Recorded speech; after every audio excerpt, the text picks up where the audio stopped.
ناظرین، جان ایلیا کا ایک شعر ہے کہ ہم نے اس شہر دین و دولت میں مسخروں کو جناب ہی لکھا. تو ایک مسخرے، میں اب کیا کہوں، ظاہر ہے ان کا یہ پیشہ ہے اور مسخرہ کوئی برا لفظ نہیں ہے. یعنی چارلی چیپلن سے بڑا کون کامیڈین یا ہو سکتا ہے. تو یہ ایک قابل عزت پیشہ ہے. میں یہ میاں صاحب میں یہ عرض کر رہا ہوں کہ یوکرین، اس کو یہ کہاں سے خواب آ گیا کہ ہم اور چائنا جو ہے وہ وہاں پہ روس کے ساتھ، روس کو کسی چائنا یا پاکستان کی ضرورت نہیں ہے. وہ سیکنڈ بگیسٹ ملٹری مائٹ ہے آج بھی. میں حیران ہوتا ہوں، $2.5 ٹریلین کی ٹوٹل اکانومی ہے میاں صاحب، اور سوویت یونین کے ٹوٹنے کے بعد 50% اس کی معیشت لکویڈیٹ ہوئی ہے.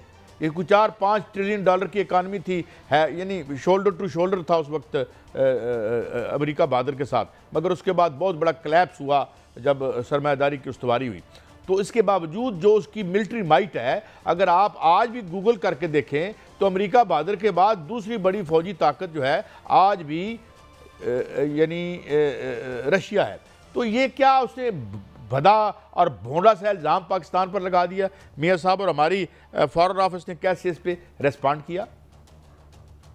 دیکھیں قائد صاحب، جو زیلنسکی صاحب ہیں وہ تو ایک مسخرے ہیں اور اداکار ہیں. اداکاری انہوں نے کی امریکہ میں جا کر، وہاں پر منہ کی کھائی، اور پھر اس کے بعد جو ہے ٹرمپ کے ترلے کیے اور اب دوبارہ ان کی گود میں بیٹھ گئے. اسی طرح جو ہے وہ پاکستان پر الزام جو ہے وہ لگانا اس کا ایسا ہی ہے جیسے جو بالکل، دیکھیں پاکستان کا کیا تعلق ہو سکتا ہے یوکرائن کے ساتھ. ہم نے تو ان سے گندم لی تھی، وہ بھی انہوں نے گندی گندم دی تھی ہمیں، اور پاکستان نے تو مذمت کی ہے جو ہمیشہ اس حملے کی، جو رشیا نے جب حملہ کیا تھا باقاعدہ طور پر مذمت کی تھی.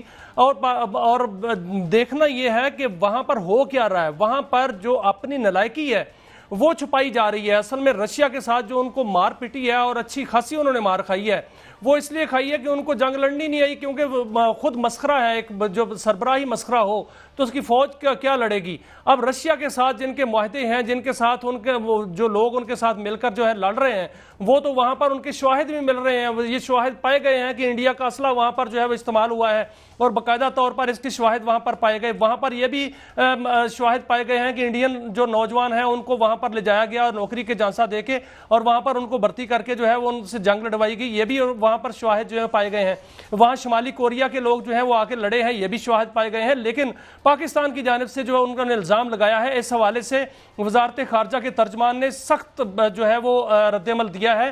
اور پاکستان کی جانب سے جو رد عمل آیا ہے اس میں یہ کہا گیا ہے کہ اس کو بالکل بے بنیاد یہ الزام ہے، اور یہ جو الزام ہے ان کو مسترد کیا جاتا ہے. اور یہ بھی کہا گیا ہے کہ یوکرائنی حکام نے اب تک اس حوالے سے قابل تصدیق کوئی ثبوت فراہم نہیں کیے، اور بغیر ثبوت کے جو ہے وہ الزام لگا دیا گیا. اور پاکستان کو یوکرینی حکام نے یہ بتایا بھی نہیں، باضابطہ طور پر آگاہ بھی نہیں کیا، اور الزام لگا دیا گیا. اور پاکستان کی جانب سے یہ کہا گیا ہے کہ اس معاملے کو باقاعدہ طور پر اٹھایا جائے گا، اور یوکرینی حکام کو طلب کر کے اس معاملے کو جو ہے وہ ان کے سامنے بتایا جائے گا، ان کے جواب طلبی جو ہے وہ کی جائے گی کہ انہوں نے الزام جو ہے پاکستان پر کیوں لگایا ہے. اصل میں قائد صاحب، جو رشیا ہے وہ ان کے ساتھ جنگ کر رہا ہے. امریکہ جو ہے وہ کچھ اور چاہ رہا ہے. امریکہ یوکرین کے جو ہے وہ معدنیات چاہ رہا ہے، اور وہاں پر یوکرین تو پیچھے رہ گیا. اب رشیا اور امریکہ جو ہے وہ آمنے سامنے ہیں. انہوں نے آپس میں جو جتنے بھی ان کے معاہدے تھے ان ٹوٹ رہے ہیں، اور ایک دوسرے کے سامنے جو ہے وہ آپ دوزے لے کر آ گئے ہیں. تو اس میں یوکرین کو یہ خواب آیا، اور ان کے زیلنسکی صاحب کو جو خواب آیا وہ عجیب سا خواب ہے، وہ ایک مسخرہ پانی میں اس کو کہہ سکتا ہوں. اچھا میاں صاحب دیکھیں نا، یہ تاریخ کی کیسی ستم ظریفی ہے. یہ یوکرین اس کو بلٹ رشیا نے، سوویت یونین نے کیا تھا. یہ اس کے پاس یہ اٹامک بم بھی تھا جو بعد میں اس نے ریکینٹ کر دیا. یہ دنیا کی فوڈ باسکٹ تھی. یہ پورے یورپ اور دنیا کو انرجی سپلائی کرتا تھا. آج جس سوویت یونین نے اس کو بلڈ کیا تھا، وہ اپنے بموں سے اپنی بنائی ہوئی تخلیق کو توڑ رہا ہے. یہ کیسی تاریخ کی ستم ظریفی ہے. اور یہ I hope I won't be able to read this right now میاں صاحب. لیکن میں یہ کہہ رہا ہوں میاں صاحب، میں یہ کہہ رہا ہوں کہ یہ ایک یوکرین ایک مثالی ملک تھا، اور آج حالت یہ ہے کہ آذربائیجان اور چھوٹے چھوٹے ملکوں میں یوکرینی بھاگ کے جا رہے ہیں. ایک خوبصورت قوم، ایک خوبصورت نیشن. اور یہ بھی میں آپ کو بتا دوں کہ جو رشین ریولوشن تھا، جو دوسرا بڑا، یا میں سمجھتا ہوں ٹکر کا لیڈر تھا لیان ٹروٹسکی، وہ بھی یوکرین میں پیدا ہوا. اور آج وہی بم جو جس ملک نے یا جس انقلاب نے اس کو بلڈ کیا تھا وہیں کے وہ جو بم ہیں آپ اپنے بنائے ہوئے انفراسٹرکچر پر پڑھ رہے ہیں اور اس کو پاش کر کے رکھ رہے ہیں. یہ ہے تاریخ کی ستم ظریفی. لیکن قائد صاحب مجھے تو جو یوکرین ہے وہ بیٹل فیلڈ تو ہے ہی، لیکن مجھے وہ بیٹل فیلڈ جو ہے وہ عالمی جنگ کی جو ہے وہ بنتا ہوا نظر آ رہا ہے، جس میں رشیا جو ہے وہ امریکہ کے سامنے آ چکا ہے، ساتھ جو ہے یورپ جو ہے وہ بھی درمیان میں کود چکا ہے. تو یہ مجھے لگ رہا ہے کہ جو رشیا ہے وہ نیٹو سے بھی نپٹے گا، امریکہ کے ساتھ بھی سامنے کھڑا ہو جائے گا، اور الٹیمیٹلی جو نقصان ہے وہ تو یوکرین کا ہونا ہے اور یوکرین ہی جو ہے نشانہ ہوگا. تو اس لیے یوکرین کو ہوش کے ناخن لینے چاہیے، اس کو اس طرح کے ایک تو الزامات جو ہیں وہ نہیں لگانے چاہیے، اور دوسرا جو وہ وہاں پر زمینی حقائق ہیں اس کے مطابق اس کو عمل کرنا چاہیے، جو کہ وہ نہیں کر رہا. وہ کبھی کسی کے ہاتھوں کھیلتا ہے، کبھی کسی کے ہاتھوں کھیلتا ہے، کبھی جو ہے ٹرمپ کے ساتھ لڑتا ہے اور پھر دوبارہ ان کے ترلے کرتا ہے، اور کبھی یورپ کے جو ہے وہ جا کر ترلے کرتا ہے اور وہاں پر جو ہے وہاں سے اسلحہ حاصل کرنے کی کوشش کرتا ہے. آپ نے دیکھا کہ جو وہاں سے یوکرین سے رشیا پر جو حملہ ہوا تھا وہ حملہ بھی جو ہے مشکوک تھا، اور اس حملے میں بھی بہت سے شکوک و شبہات جو ہیں وہ رشیا کو میں ثابت پیدا کیے تھے، اور اس حوالے سے رشیا میں باقاعدہ طور پر کام بھی ہو رہا ہے.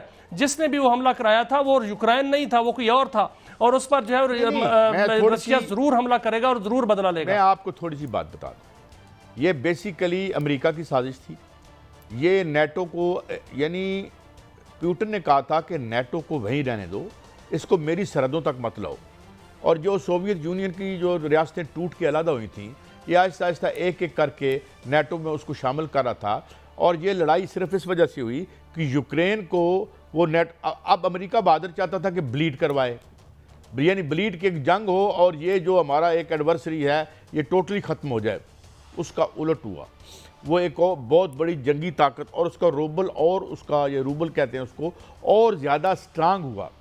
اور اس کے بعد یعنی یہ پوری جرمنی سے لے کے سارے یورپ کو یہ گیس سپلائی کرتا ہے. یہ صرف ٹوٹی بند کر دے تو لوگ یہاں سردی سے ٹھٹر کے مرنا شروع ہو جائیں. آج کل وہ متبادل ڈھونڈ رہے ہیں، قطر اور دوسرے جو oil rich and gas rich countries ہیں وہاں سے وہ ایک متبادل پیدا کرنے کی کوشش کر رہے ہیں، کیونکہ جتنے ذرائع پیداوار کو ڈیولپ کیا تھا 1917 کے بعد، آج بھی وہ پوری دنیا کو ڈومینیٹ کرتے ہیں. ایک آذربائیجان ہی نہیں ہے مان جو تیل کے اوپر تیر رہا ہے اور گیس ہے اور پوری دنیا کو وہ سپلائی کر رہا ہے.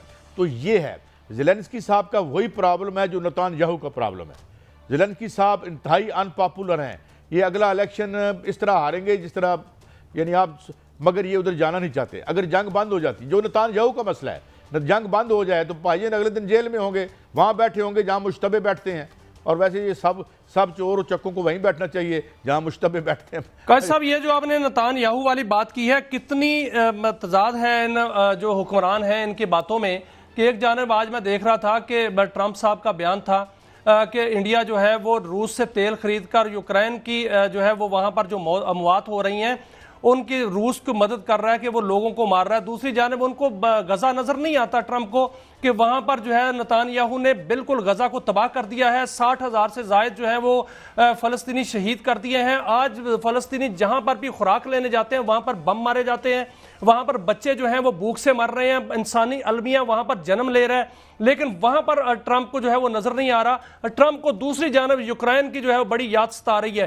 اور یہ سارا جو ہے وہ بالکل تضادات ہیں جو ان کے اپنے قول و فعل میں ہیں، اور یہی جو ہے وہ دنیا کو ڈسٹیبل کیے ہوئے ہیں. میں یہاں آپ کو روکنا چاہوں گا کہ یہ جو ہم آج رہے ہیں قبضے کی نفسیات، ملکوں کے ذرائع پیداوار پر قبضے کی نفسیات جہنم بنا کے رکھ دیا ہے. اس دولت کی لالچ نے اور ذرائع پیداوار پر قبضے کی جو جنگ ہے اس نے اس سیارے کو ایک سلگتا ہوا سیارہ بنا دیا ہے. بلکہ یہ ایک ایسا سیارہ ہے کہ جو پوری دنیا میں گندی ہوائیں اور بھیج رہے اجلی کائنات میں. اللہ ہمیں بہتر کرنے کی توفیق عطا فرمائے.